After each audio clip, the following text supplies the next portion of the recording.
라이트 앤 딜라이트 말씀 묵상의 시간입니다. 거룩하신 아버지 하나님, 오늘도 주님의 은혜와 사랑을 의지하고 이 하루를 시작합니다. 주님께서 우리를 붙잡아 주심을 믿습니다. 영원히 우리에 대한 사랑을 끊임없이 쏟아부어 주실 것을 믿습니다. 우리의 마음을 열고 우리의 눈을 열어 주님께서 우리 안에서 함께 하시는 그 놀라운 은혜를 다시 한번 마음껏 누릴 수 있기를 간절히 소망합니다. 주님, 오늘도 우리에게 말씀하여 주옵소서. 그 말씀을 듣게 하시고 그 말씀대로 살아갈 수 있도록 도와주시옵소서. 우리의 귀를 열어 말씀을 듣고 우리의 생각을 열어 주의 말씀을 깨닫고 우리의 마음을 열어 주님의 말씀을 새기고 매 순간 살아가게 하여 주옵소서. 오늘도 성령의 충만함을 우리에게 허락하여 주옵소서. 예수님 이름으로 기도드립니다. 아멘. 오늘은 누가복음 3장 15절에서 38절까지 말씀을 함께 읽고 묵상하겠습니다. 누가복음 3장 15절에서 38절 말씀 새한글 성경으로 읽겠습니다. 백성은 기대에 차 있었고 모두가 요한을 두고 마음속으로 곰곰이 생각했다. 이 사람이 그리스도가 아닐까? 요한이 모두에게 답변했다. 나는 물로 여러분에게 세례를 줍니다. 하지만 나보다 더 힘있는 분이 오십니다. 나는 그분의 샌들끈을 풀어드릴 만하지도 못합니다. 그러나 그분은 여러분에게 세례를 주실 것입니다. 성령과 불로요. 그분의 손에는 까부르는 갈퀴가 있습니다. 자신의 타작마당을 말끔하게 하고 알맹이는 광에 모아들이시려는 것이지요. 쭉정이는 꺼지지 않는 불에 싹 태워버리실 것입니다. 요한은 또 다른 많은 말로 백성을 잘 타이르며 좋은 소식을 계속 알렸다. 그런데 갈릴레아의 통치자 분봉왕인 헤롯을 두고는 그의 형제의 아내 헤로디아와 관련된 문제를 들추어 꾸짖었다. 헤롯이 저지른 나쁜 짓도 모두 들추어 꾸짖었다. 헤롯은 지금까지 저지른 모든 나쁜 짓에 나쁜 짓을 하나 더 보탰다. 요한을 감옥에 가둔 것이었다. 백성이 모두 세례를 받을 때 일어난 일이다. 예수님도 세례를 받으시고 기도하고 계셨다. 그때 하늘이 열렸다. 성령님이 비둘기처럼 몸의 형태로 예수님 위로 내려오셨다. 또 하늘에서 소리가 났다. 너야말로 사랑하는 내 아들이야. 난 네가 좋아. 예수님이 몸소 나서서 일하기 시작하실 때 30세쯤이었다. 사람들이 알기로는 요셉의 아들이었다. 요셉은 헬리의 아들이다. 그 윗대는 맏닷, 레위, 멜기, 얀나, 요셉이다.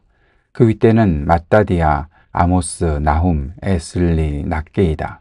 그 윗대는 마앗, 맏다디아, 세메인, 요색, 요다이다. 그 윗대는 요하난, 레사, 스룹바벨, 스알디엘, 네리이다. 그 윗대는 멜기, 앗디, 고삼, 엘마담, 에르이다. 그 윗대는 예수와 엘리에셀, 요림, 맏닷, 레위이다. 그 윗대는 시므온, 유다, 요셉, 요남, 엘리야김이다.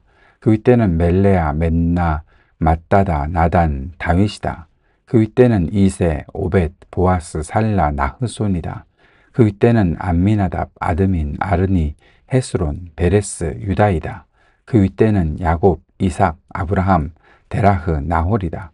그 윗대는 수룩, 루, 벨렉, 에벨, 셀라흐이다. 그 윗대는 게난, 아르박삭, 셈, 노아, 라멕이다. 그 윗대는 무두셀라흐, 에녹, 야렛, 마할랄렐, 게난이다. 그 윗대는 에노스, 셋, 아담이다. 아담은 하나님에게서 나왔다. 아멘. 세례요한의 사역이 계속 이어지는 것이 오늘 3장 15절부터의 말씀입니다. 세례요한이 백성들을 향해서 세례를 주고 또 백성들에게 하나님의 메시지를 증거하면서 그리스도의 오실 길을 준비하고 있었죠. 그 일을 시작했을 때 사람들이 기대에 차 있었다라는 말을 하고 있습니다. 이스라엘 백성은 400년 넘게 예언자를 보지 못했었죠. 메시아가 오고 예언이 다시 나타나리라는 믿음이 널리 퍼지고 있었던 것을 볼 수 있습니다. 요엘서에서 또 말라기서에서 그런 말씀들이 계속 등장하지요. 그런데 요한이 이제 등장한 것입니다. 요한이 갑작스럽게 등장해서 400년 동안 예언자가 없었는데 하나님의 말씀이 요한으로부터 나온다라고 했을 때 사람들은 얼마나 흥분했겠습니까? 사람들은 기대했습니다. 하나님의 말씀이 이 요한을 통해서 분명히 나오고 있다. 사람들은 요한을 위대한 예언자라고 그렇게 인식했습니다. 사람들은 또한 간절히 기다리던 메시아가 왔다고 확신하기도 했습니다. 어떤 사람들은 요한이 메시아라고 그리스도라고 생각했었죠. 요한은 옛 예언자들처럼 말했고 죄를 버리고 하나님께로 돌이켜 하나님의 자비를 경험하라고 그 모든 죄를 씻으라고 그렇게 메시지를 전했습니다.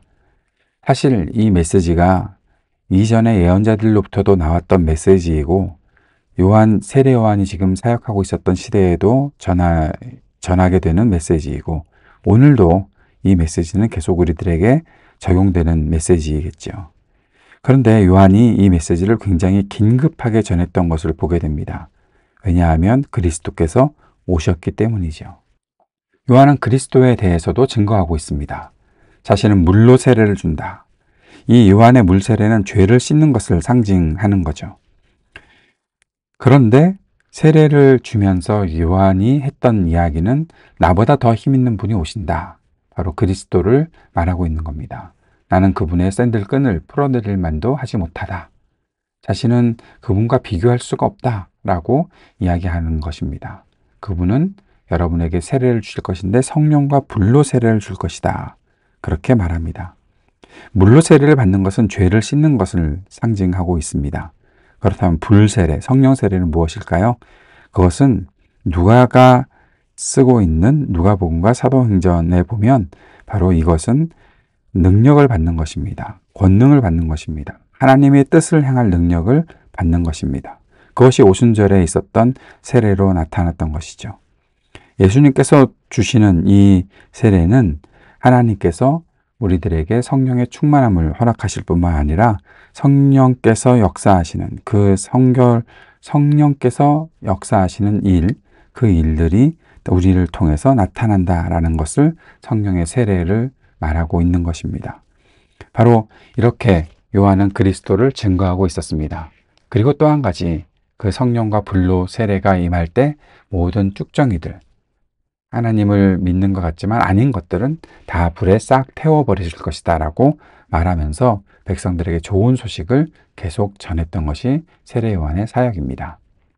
그러면서 한 가지 사건을 또 기록하고 있습니다. 바로 갈릴레아의 통치자였던 헤롯이 그의 형제의 아내였던 헤로디아와 관련된 불륜이 있었던 것이죠.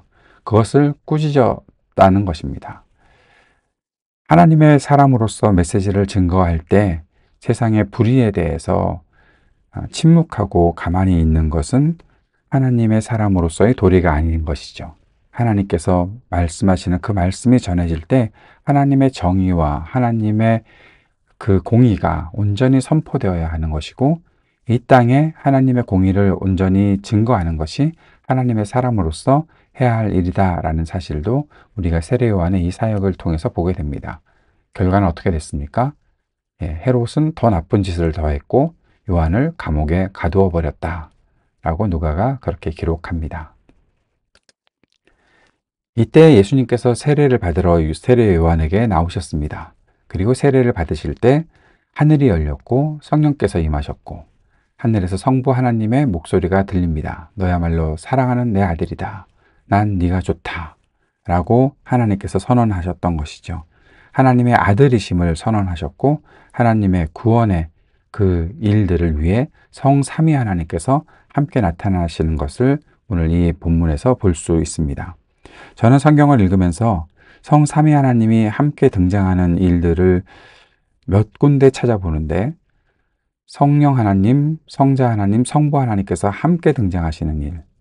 하나님께서 사람을 처음 만드실 때 우리가 우리의 형상대로 그렇게 하시면서 사람을 만드시는 장면에 등장을 하시는 것이고 또 오늘 이 장면에서 예수님께서 세례를 받으시면서 바로 이 땅의 구원의 사역들이 온전히 시작되는 이때에 물론 그 사역은 이전부터 있었지만 예수께서 오셔서 이제 그 십자가의 길을 걸어가시는 우리를 구원하시는 그 일을 시작할 때 성삼위 하나님이 함께 등장을 하고 계시는 것이고 또 성삼위 하나님이 함께 언급되는 것이 바로 예수님께서 사람들에게 그 마지막 지상 명령을 주실 때 너희는 가서 성부와 성자와 성령의 이름으로 세례를 주라라고 말씀하시는 그때에 성삼위 하나님이 함께 등장하시는, 다시 말해서 사람의 새로운 탄생, 사람이 새롭게 일어날 때 하나님의 사람으로 온전히 일어나게 하는 그 일을 하나님께서 하실 때, 바로 예수께서 그 일들을 시작하실 때, 제 아들에게 사명을 주실 때 바로 성삼위 하나님이 함께 등장한다라는 것이요. 새로운 시작, 그것을 위해서 하나님께서 함께 하시는 일들이 있었고, 그때 하나님의 선포가 예수 그리스도에게 오면서 예수님께서 하나님의 아들이심을 온전히 증거했고, 또 예수님께서 세례를 받으심으로 하나님께서 이 땅에 보내신 완전한 사람으로 예수께서 사셨다라는 사실도 보게 되는 것입니다. 약간 어려운 신학적인 언급을 했는데 이 정도는 괜찮으실 거라고 생각합니다. 예, 성삼위 하나님이 왜 우리에게 지금 이렇게 그 모습들을 보여주고 계시는지 우리가 잘 생각해 볼 수 있었으면 좋겠습니다. 여기에는 하나님께서 원하시는, 하나님께서 계획하신 새로운 시작이 담겨 있다는 사실을 우리가 기억할 수 있기를 바랍니다. 그리고 예수님의 족보입니다. 예수님께서 공생애를 시작하실 때가 바로 30세쯤이었다라고 말을 하면서, 예수님께서 그러면 예수님의 그 조상들은 어떠한가 라고 얘기하고, 요셉부터 시작해서 요셉의 아버지 헬리, 그 윗대 맏닷, 레위, 멜기, 얀나, 요셉, 쭉 올라가고 있는데요. 어디까지 올라갑니까? 34절에 보면 야곱, 이삭, 아브라함, 아브라함부터 시작되는 족보가 바로 마태복음에서, 유대인들이 꼭 읽어야 하는 마태복음에서, 유대인들을 대상으로 썼던 마태복음에서는 아브라함부터 시작해서 쭉 내려왔는데, 지금 누가복음은 어디까지 올라갑니까? 아브라함도 훅 지나치고 데라흐, 나홀, 스룩, 루, 벨렉, 에벨, 셀라흐 하면서 쭉쭉 올라가서 셈, 노아, 라멕, 무드셀라, 에녹, 그러다가 에노스, 셋, 아담까지. 그리고 아담은 하나님에게서 나왔다라고 말을 하면서 하나님께서 모든 이 사람들의 근원이시다라는 사실을 예수님의 족보를 설명하면서 하고 있죠. 왜요? 누가복음은 이렇게 기록하는 목적이 분명히 있죠. 바로 온 세상을 위해서 하나님께서 예수 그리스도를 보내셨다. 예수님의 구원 사역은 온 세계를 위한 것이다. 모든 사람을 위한 것이다. 그것을 말하고 싶어서 이방인들을 위해서 쓰고 있는 이 누가복음은 이렇게 기록하고 있는 것입니다. 이 족보를 읽으면서 무슨 생각이 드셨습니까? 똑같은 이름이 참 많다라는 생각을 하게 되고, 우리에게 익숙한 이름들도 있다라는 것도 보게 됩니다. 닷이라는 이름이 몇 차례 등장을 하네요. 그것도 흥미로운 일이고, 요셉도 예수님의 아버지 요셉뿐만 아니라 그 위에도 요셉이 있고 또 요셉이 있고 계속 요셉이 등장하고 있는 것도 흥미로운 일입니다.